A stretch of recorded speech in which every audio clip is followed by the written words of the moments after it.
¿Qué tal, Luis Enrique? Muy buenas noches y buenas noches a los amigos de CB Televisión. Pues noche de domingo, ya sabes, revisar un poquito la agenda nacional y sobre todo internacional, que tiene noticias muy curiosas.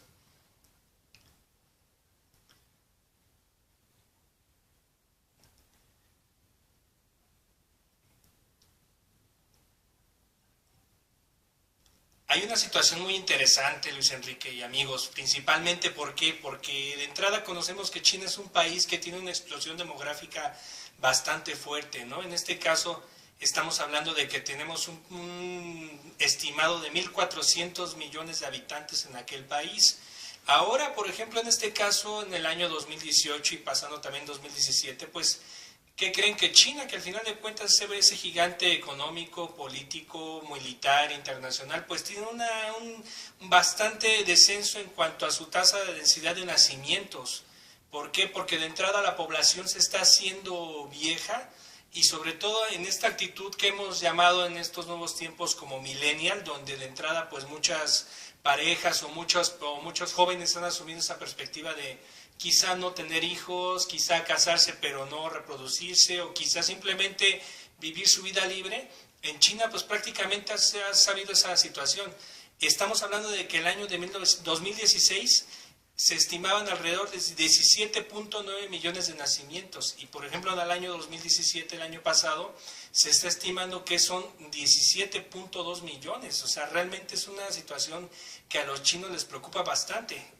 Hace unos años, 2015, China eliminó ese mito que nosotros conocimos hace algunos años como la política del hijo único. ¿Cuál era esa política? Pues que de entrada no se podía tener más hijos que el... Exactamente. Entonces, creo que al haberse anulado esa política y sobre todo de alguna manera comentando esa perspectiva, pues se incrementó muchísimo esa perspectiva llamada millennial, por decirlo de esa forma, donde los chinos pues ya no quisieron reproducirse y principalmente a pesar de esa flexibilización de la política poblacional, pues realmente no ha habido un incremento adecuado. Se estima que en el año 2029 haya 1.450 millones de chinos, 50 millones más que los que se tienen ahora, y eso es una situación que realmente preocupan por la situación de los estándares de jubilación, cómo afrontar la escasez de mano de obra en un gigante comercial y sobre todo esa parte que es el declive económico poblacional también. Yo creo que China tiene por ahí, vamos a llamarlo, serios problemas porque prácticamente China es la que nos manufactura a todo el mundo.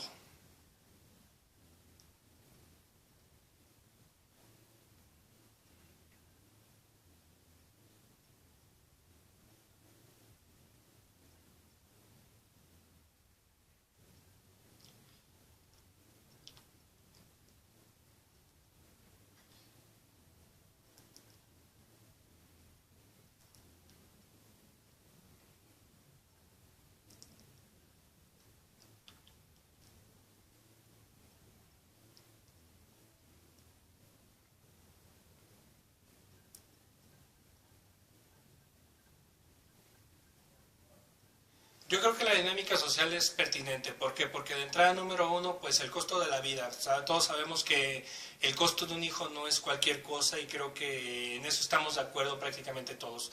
Número dos, el asunto de la formación tanto intelectual, económica de un ciudadano. Pues de entrada, como bien lo mencionabas, no solamente en China, sino también en el mundo, pues se ha dado esa perspectiva de probablemente querer viajar, querer realizarse como profesional, querer hacer otras cosas que realmente a lo mejor en pareja no se pudieran llevar a cabo precisamente por esa situación del costo. Y por el otro lado, por ejemplo, lo que bien comentabas, países que realmente tienen un declive en cuanto a la edad.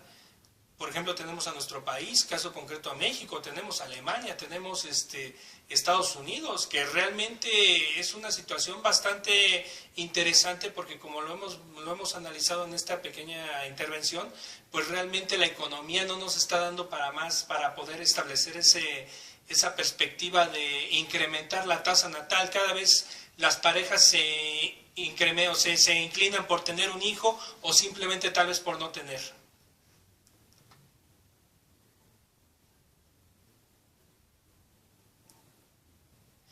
Yo creo que sí, al final de cuentas no solamente la situación económica, sino la dinámica social, por ejemplo, el tipo de políticas que tenga cada país, el tipo de economía, el modo de vida y el nivel de vida, porque realmente, por ejemplo, no es lo mismo vivir en China, que quizá tengan a lo mejor un apogeo económico importante, que es lo mismo vivir en una comunidad alejada de, por ejemplo, en este caso de México, ¿no?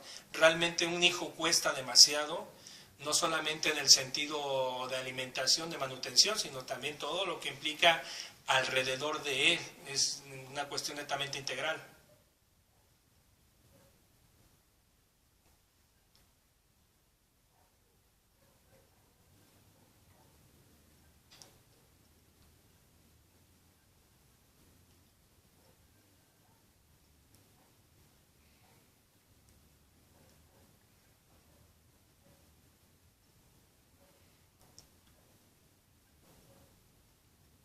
Yo creo que lo que han llamado ellos un comunismo de mercado. Al final de cuentas, yo creo que ser un gigante económico donde ahora las políticas se han flexibilizado de una manera totalmente importante, una apertura en cuanto a medios, en cuanto a tecnología, en cuanto a inclusive estudios. Yo creo que de entrada pues China no tendría por qué preocuparse, pero realmente ahora sí les preocupa el asunto de la tasa poblacional.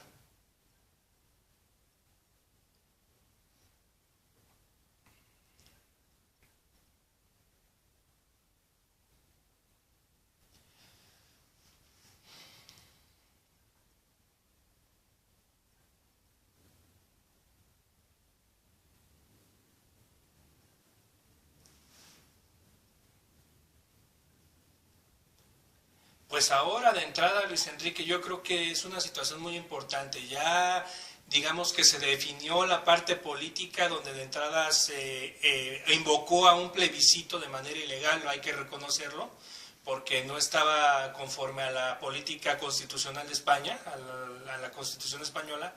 Pero ahora, por ejemplo, en este nuevo referéndum ya convocado por el gobierno español, ahora sí se llevó a cabo de una manera legal y pues de entrada volvió a ganar el frente separatista, este frente que de entrada pugna por la separación de Cataluña del Reino de España.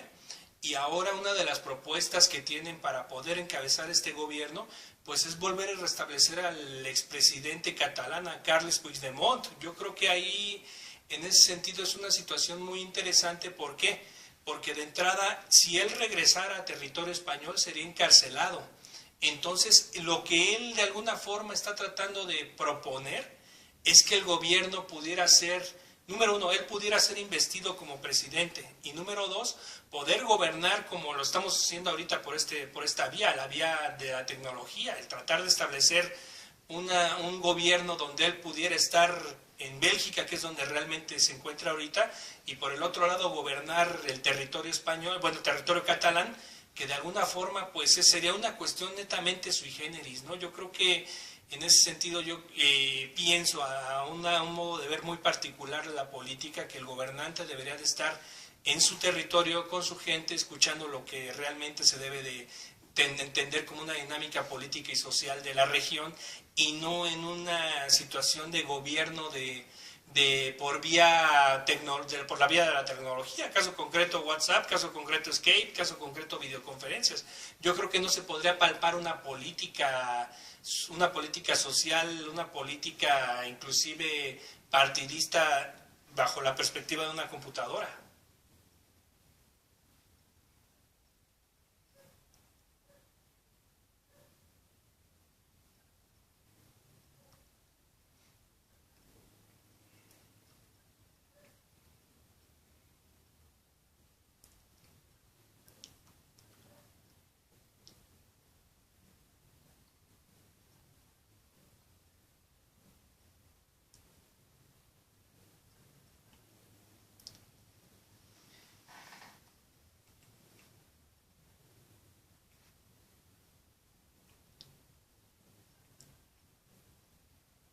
Yo creo que es muy interesante, ¿no? Por ejemplo, él establece una parte interesante que pudieras llamar la atención. Dice, entre ser presidente y ser presidiario, elijo lo primero porque puedo servir mejor. realmente, como lo comentaste tú, si no hay cercanía, inclusive estando de manera presencial, ¿dónde vamos a poder localizar a ese gobernante? Yo le preguntaría eso a muchos catalanes, ¿no? Y sobre todo más con este espíritu regionalista que se tiene en esa provincia autónoma de España, que pues de entrada pues sería una cuestión que se le dejaría al aire al pueblo catalán, ¿no? Si merece un gobernante a distancia.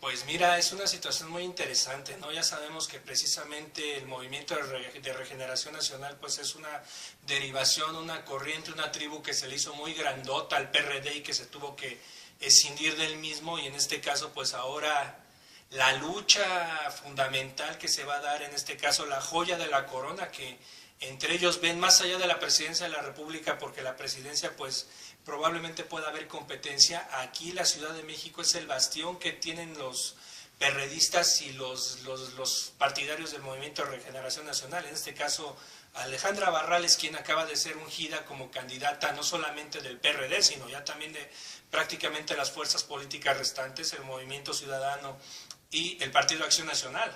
Entonces, yo creo que en ese sentido, más que otra cosa, pues se apeló a una lucha entre comillas de poderes. ¿Por qué? Porque Salomón Chertorivsky, que de alguna manera fue uno de los precandidatos, pues de entrada valga la expresión, le entraron en una pelea que no les correspondía, tanto ni él, tanto el doctor Armando Agüed, que iba también por el PRD, y por el otro lado Miquel Arriola por parte del PRI, porque, número uno, realmente hay que ser concretos, el PRI en la Ciudad de México pues prácticamente no pinta. La lucha sería entre amarillos mezclados con naranjas y azules contra los morados. Entonces, ¿cuál va a ser la perspectiva? Número uno, desde el control del comercio ambulante, desde el control a los adultos mayores, desde las colonias irregulares, desde los taxis piratas, que de alguna manera son bastiones importantes, los líderes antiguos del barrio, que son los que realmente van a poder restablecer esa cercanía entre candidatas. Y eso es muy interesante porque candidatas, ya estamos hablando de que se hicieron a un lado los candidatos varones, por decirlo de esa forma, pero que de entrada deben de buscar una cercanía con la población. Realmente, va a ser la perspectiva de lucha? Pues la perspectiva de lucha va a ser interesante, sobre todo en ese sentido, quiénes son los enemigos de algún nuevo proyecto. Por ejemplo, Morena, que es enemigo del nuevo aeropuerto, opositores de la reforma energética, de ponerse a buscar esa cercanía con la gente, y sobre todo ahora el nuevo PRD, entre comillas, que ahora se ha aliado con otras fuerzas políticas y que va a tener que amalgamar todas las plataformas en una sola, y prácticamente es como un licuado. No sabemos exactamente a qué va a saber un gobierno o una plataforma tal cual como lo están mencionando. Y por ejemplo, ahora pues los apoyos de figuras van a ser fundamentales, dado que pues ya se ha unido por ahí una senadora del partido, que era del Partido de Acción Nacional, Gabriela Cuevas, que yo la conocí como una panista recalcitrante, fuerte, de aquellas que prácticamente daba el pecho y la espalda por el PAN, y ahora a lo lejos, quizá alrededor de unos 100 kilómetros más abajito de la Ciudad de México, Cuauhtémoc Blanco, pues que al final es una figura de, digamos que capitalina, de barrio, de Tepito, de Cuicuilco, y que aun cuando se haya unido a Morena, en el caso concreto de Morelos, siempre hay una repercusión cercana. Entonces los frentes de batalla están abiertos de una manera muy certera, muy fuerte, y saber realmente cómo va a estar la maquinaria para votar, por amarillo con tendencia naranja azul o morado. Yo creo que esa es la gran lucha que se va a desembocar en la Ciudad de México.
Al contrario, un saludo para todos allá en Morelia, muy buen domingo, que sea un gratísimo inicio de semana.